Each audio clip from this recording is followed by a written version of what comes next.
call the member for Maitland. Thank you. Thank you very much. The Centenary of Anzac has been a profound and moving one for our nation as a whole, and for the many rural, regional and metropolitan communities who have commemorated this event in so many different ways. From the schools to the RSLs, to the churches, to the private moments of reflection taken by millions of individual Australians to mark the sacrifice made by men and women who answered the call, not just in 1915, but in the theatres of war and peacekeeping in the centuries since. In the last 12 months, I attended a number of memorial services in Maitland with my community and here in Sydney on Remembrance Day to honour and commemorate the sacrifices made by Australian men and women who paid with their lives in many cases. As I stood shoulder to shoulder with members of my community to pay our respects, I was reminded of how their acts of courage and sacrifice have remained so poignant throughout the decades. Many of the services I attended last year show the importance of reflecting on the contribution made by our servicemen and women and how their actions have enriched our way of life and the diverse way our community has of recognising those actions and that gift of sacrifice. One service that I attended marked the 65th anniversary of the armistice which ended the Korean War. The Consul General for South Korea, Hoo-jun Lee, presented the Ambassador of Peace medals to 4 Maitland veterans of that war: David Cunningham, Ray Jones, Basil Stemp and Brian Moore. The Consul General spoke of the help that his nation had received during and since the war and how that had helped them to become an important trading partner, not just for our country but for others in their region and indeed in the rest of the world, and that they were now in a position to be able to help others. It's easy to forget in all aspects of life that it's often those to whom we give a hand up, it's those whom we empower who will one day pay it forward to others in need and extend a hand to them. A performance of music and some traditional sweet dumplings was a very positive way for those people of commemorating the service of our Korean veterans and enhancing the multicultural understanding and relationships between our communities. In August last year, I attended a ceremony to commemorate the centenary of the Battle of Lone Pine at Gallipoli, and this ceremony was organised by members of our local Rotary Club at East Maitland to place a memorial plaque next to a lone pine that stands at Cook Square Park and which was planted from the original seeds of a Gallipoli lone pine.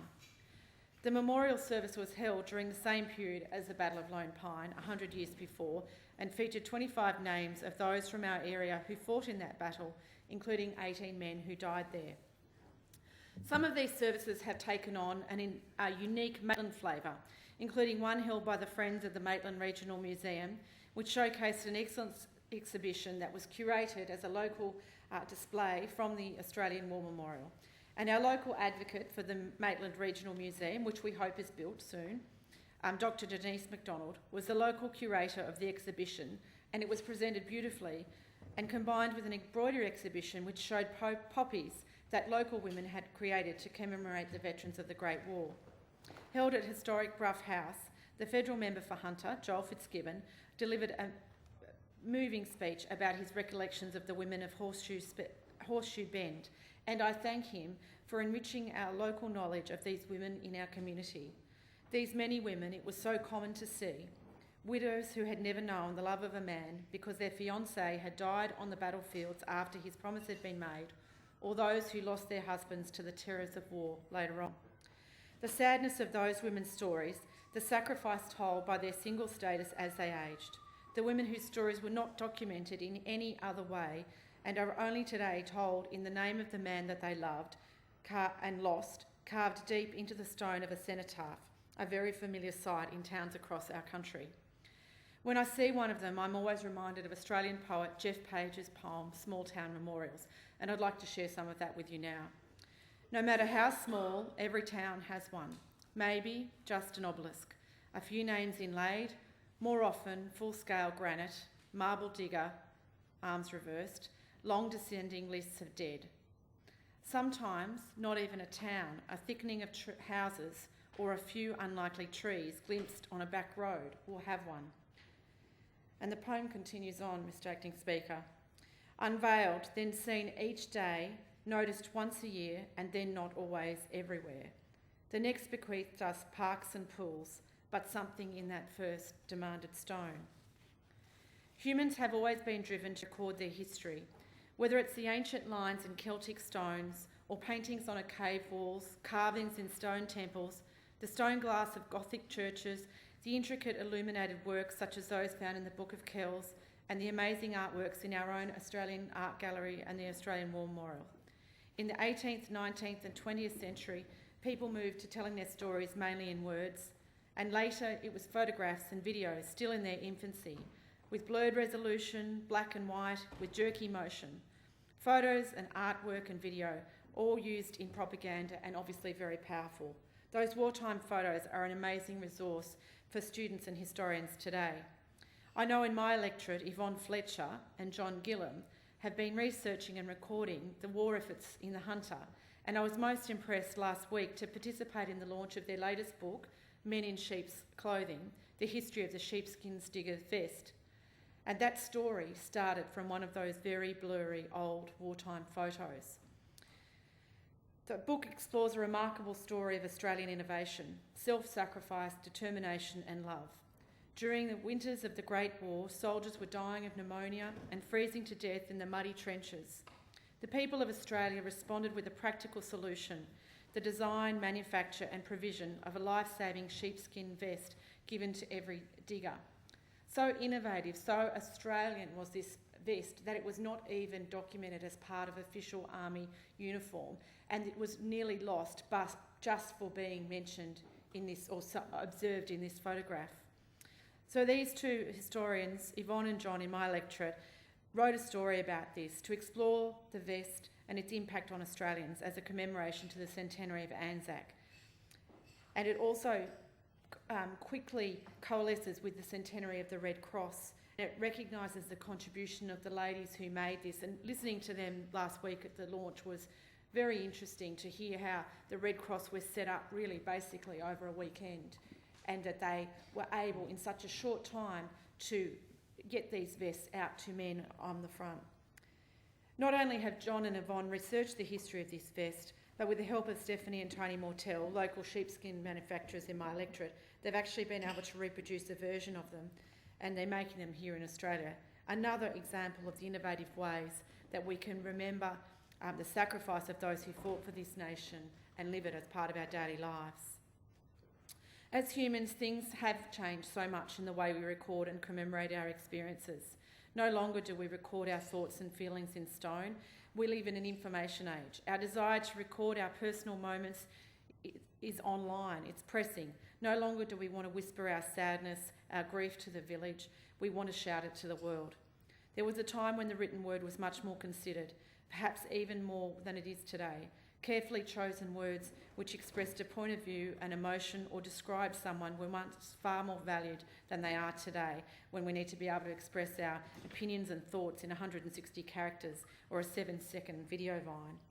It's therefore pleasing to me to see that in 2015, another two women in my local electorate, Robin Wicken and Anne Campbell, published a beautiful book called Maitland's Gallipoli Campaign. This beautiful book explores the stories of those who served in Gallipoli from all over our region. And the book is a valuable resource for our local teachers who, after all, make these stories come alive to children in the magic that is education. I hope this will help them to impart relatable stories of this century-old battle to our young people, to show these children that the human costs of war are deep is a lesson, and that they need to try harder for peace. For though these were our boys who went away to fight, our girls who nursed them at home and abroad, who kissed their cheeks and sent them on their way and never saw them again. They, like the young children of today, the young teenagers, had warm beating hearts full of dreams and aspirations, and they are the stories that Robin and Anne have told in their book. As dawn broke in Gallipoli Cove on Anzac Day in 2015, 20 students and 4 chaperones from our own Hunter region gathered to commemorate Anzac Day. In order to be there at that commemoration, they had researched a soldier to tell their story. And like Anne and Robin, the authors of Maitland's Gallipoli Campaign, those students have come to know these soldiers as men, as brothers, as fathers, husbands, sons and lovers, through whatever records have survived until now. These students had gone far beyond words carved on a cenotaph. I'm always humbled by the opportunity to represent our community at memorials, services and ceremonies, to pay respect to those who paid the ultimate sacrifice on our behalf. But it is a ceremony such as those of last April, where due to flooding in Maitland Park, the ceremony was moved to Maitland Town Hall at the last minute, or the community of Gilliston Heights, who had been stranded for over a week and put together their own Anzac commemoration, that really speak to me. In the face of these modern challenges, it's a case of soldier on and another tribute to the traditional Anzac spirit. During the April 15 storms and the more recent January storms in the Hunter, I have witnessed this enduring spirit of the Anzacs in our very own community on so many occasions. But I make particular mention of the 2,000 SES volunteers from around Australia who came to help us. Emergency services, including the police, firefighters, both retained and volunteers and paramedics, Ausgrid staff, council workers, family and community services staff, Commonwealth agencies and community service agencies. These were the most modern displays of resilience, persistence, courage and sacrifice, and embody the Anzac spirit that has remained within our soldiers, within our forces, and indeed our culture since 1915. During these centenary speeches of Anzac, I have heard some of my colleagues reading the letters from soldiers to their families, describing conditions at the front. But it was one soldier's letter that I myself read when I was in El Alamein at a Desert War Memorial at the 70th anniversary of that battle, which has had a particular resonance for me. I visited the sites of many wars where Australians served around the world, and I have paid my respects at many war memorials in Europe, Borneo, South Africa, Egypt, North Africa, Vietnam, Cambodia, Rabaul in Papua New Guinea, and many other sites in the Pacific and elsewhere. Last year, my son, my husband and my father-in-law walked in the Kokoda track in Papua New Guinea, where two of my son's great-grandfathers fought during World War II. And in 2 months' time, I hope to go to Turkey to commemorate Anzac Day at Gallipoli, the site of that most hallowed ground of Australian Anzac Memorial. But it was at El Alamein that my maternal grandfather fought during World War II. El Alamein was known as the Gentleman's Battle, with no civilians involved in the fighting. However, it is important to note that some 40,000 men died, Germans, Italians and the Allies, because there is no gentle death in war. The Commonwealth war graves at El Alamein today are very ordered. Stark headstones in very geometric patterns, with the vivid pink bougainvillea standing out from the sandy desert. There is a word or two about each soldier on his headstone, underneath his name with his date of birth and his date of death. Being in the exact same place as that young soldier, as I read the letter he wrote to his sister in a clear, beautiful hand, was a uniquely moving experience. I could almost hear his young voice speaking positively about his conditions, allaying his sister's concerns as she prepared for the birth of her first child, alone, without her husband, who was also at war. To feel his wish to help her share the miracle of birth, family and joy, whilst himself experiencing the horrors of war, was almost surreal to me. To see him reach for some normalcy amongst the chaos, to offer hope in the horror and despair of war, was and is, to me, an embodiment of the Anzac spirit. As I read that soldier's letter on a sunny day, 70 years later, on such a beautiful sunny day, I have to repeat it, a beautiful sunny day, in an isolated war memorial with only 10 or so people around me, in quiet and peace and order, made it all seem so much more jarring. I'd like to share something with you that I wrote at that time to convey some of the emotions I felt on that day. Hard up against the wire of the fence, weapons faced against the shot soldiers, they lie down the slope away, with silent sentries to mark their places on the battlefield. Messages of love and loss from families frozen in grief and in time. The only hint left of the warm young bodies that once lay above the ground. The blue turquoise of the water beckons me. Sparkling on the horizon, the sky meets the sea in a mist that defies the eye to say where it begins and where it ends. It is so far away, and in that distance, the blue turquoise is a talisman, an impossible oasis where they forgot for a moment the dry, brittle heat of this desert.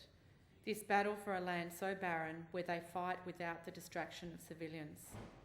They write their letters home, they keep their chins up, offering reassuring, wise words to family in perfect blue penmanship which belies the chaos around them, human comfort for a thirsty soul.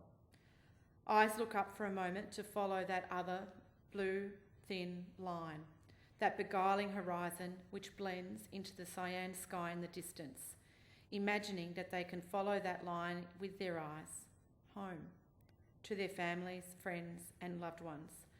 They never went back. Instead, here they lie, soldiers under the battlefield, in strict formation, row by row, horizontal centuries, 70 years on, and still the water dances beneath their reach, beyond their reach. The stories of those who served Australia in all wars are and will be forever etched within our hearts, and they propel us every day to be better, to be fairer, to be stronger and kinder, and in so doing to truly honour the Anzac spirit.